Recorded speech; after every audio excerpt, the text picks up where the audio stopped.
The success story of Mr. Gamaliel Isaac and Anita. Mr. Gamaliel Isaac and Anita Isaac are a couple residing in New York, USA. This couple married late in life, and so they were unable to have a child. They tried to adopt a child, but there were many obstacles to do so. They thought they would never have a child. One day, Anita was at a magazine store and saw the headline, "Wombs for Rent," on the cover of a magazine. The article was about the fertility clinics in India. After reading the article, they approached the clinic and their first baby girl was born with surrogacy and egg donation. She is a real treasure and has brought them great joy. But the story did not end there. They wanted to have another child as a companion for their daughter. Anita grew up as a lonely child and was unhappy for not having a brother or sister, and she didn't want her daughter to be unhappy. They did not choose their first clinic for a second child because of raised treatment rates to levels that they could not afford and are still paying off the loan they took to pay for their first child. They seriously surfed the internet and different clinics in India for possible solutions to have their second baby. During the course of their search, they came across a very positive article written about Dr. Rama's Institute for Fertility in Der Spiegel, a German newspaper. They also came across a documentary called Wombs for Rent. Although they were very encouraging, they wanted to speak to someone who had already used the services of Dr. Rama's Institute for Fertility. Douglas and Natalie D'Ambrosio were such a couple. They contacted them and had nice opinion and praised the staff at Dr. Rama's Institute for Fertility. That, combined with a very good value for the services offered, convinced them that Dr. Rama's clinic was the right one to choose. It turned out that they made the right choice.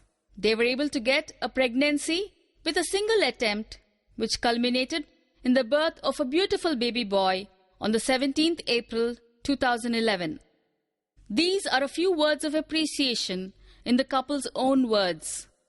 Every child is a miracle, and Dr. Rama Devi's clinic not only helps make miracles happen, but makes them affordable. Last but not the least, for the couple who are facing a problem to have children, I would like to say a few words about Dr. Papolu Rama Devi and her team.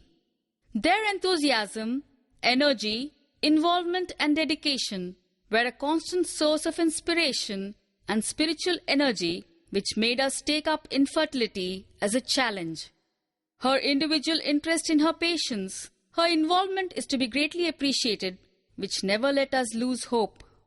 Patience, perseverance and individual attention is what they provide exclusively at Dr. Rama's IVF Center, for which it is the most successful fertility center. I was the one who found out first about the Institute, and it was through internet actually. And it looked like you had a very good deal, and also, so then I started reading about you. I read in the newspaper, in Der Spiegel, about you, and then I saw on your website an interview with the Ambrosios, the Americans who came here before, and I asked you for their contact information, and you just gave it to me, and I corresponded with them. So they were very, very positive about you. The newspaper was very positive about you, so that all looked very good. And also, you provide a lot of service for a very reasonable price, so that was another reason. So you were corresponding with us through mails? Email, yeah. It's much easier through emails than on the phone because of the time difference. So how was the initial response and follow-up response from our institute to your email? I think it was very good. I mean, all my questions were answered very well, and I'm very pleased with that. When did you decide on the treatment part that you made up your mind that you are going to have an IVF treatment with us? Well, that took a while because I was still considering other clinics, and I wasn't sure. And there were all sorts of things, reasons. But it got complicated. And then it was a long period of time before we really decided. How was the coordination between you and the institute? After the pregnancy, After the because many times people get scared how the surrogate, whether she is taking food properly, whether she is coming for the checkups, all those doubts will be there, and your anxiety.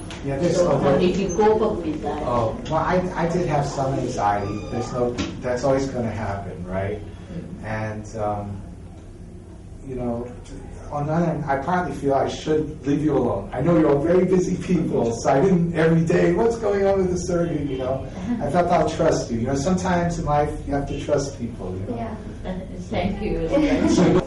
And the procedure went easy, like for you to till the delivery and baby birth and your other arrangements once you came here, like. Yeah, I mean, I'll be frank, you know, as far as, I feel this clinic has done everything right, okay? India is India, so not everything in India is right. You know, for example, there are problems with the hotel. Yeah. But that's not your fault, Right? And, you know, it's very convenient, it's very close, so that's all good, you know. So, what is your overall experience Okay. from the day one till you get the baby in your hand? Okay. All right. I feel very positive toward your clinic. Okay. I'm very positive to all the people here, and I think it's unfortunate. It's really the Indian government has created problems, and I think everyone here does everything they can to solve problems, and India does everything to create problems. So that's very unfortunate, but that's the way it is. But it's still you know, it's worth it to have this child, you know. So. But, you know. No, one thing is clear, because anything related to the government, it is either in your country or in my country, it is not in our hands. Right. As far as our service is concerned, we try to be the best what we can do. But you can suggest us whatever problems you have in the institute. So that for the next patient we will improve. Right. The only real suggestion I have is that they should know what they have to do with the government. Even though it's not your fault, right? They have to know, because people, if you know I'm going to be here for a certain amount of time, nobody knows exactly what's going to happen. But the more you know, you can tell your job, you know how to arrange your flights so you have enough time. These are all things. Just letting you know, that's the best thing you can do, I think, really. What name we have given to him? Noah is the name. Noah Gabriel, he was named after Rabbi who was killed in 2611. See, we were here when she was born. We went to Dr. Patel's clinic first. And a week after, we went to Mumbai or Bombay to because the U.S. consulate was there. And we became friendly with a lot of people there. And among those people, there was a Jewish people in the house. And unfortunately, a week after we left, they were all killed. There was this big attack. So we named the baby after one of them, the rabbi in the Philippines. So his name was the reverse. His name was Gabriel Noah, and we called him Noah Gabriel. And then partly also because I had a brother named Noah also, so I was named after him. Because my younger brother died a long time ago. So it's just a coincidence.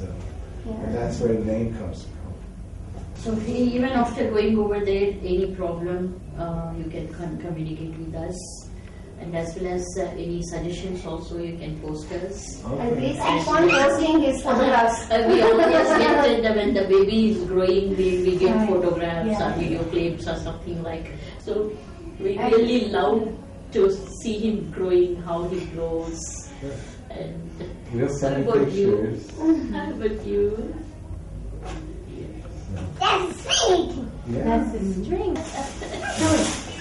Hi. Hi. Hi, darling. Say hi. Hi to the camera.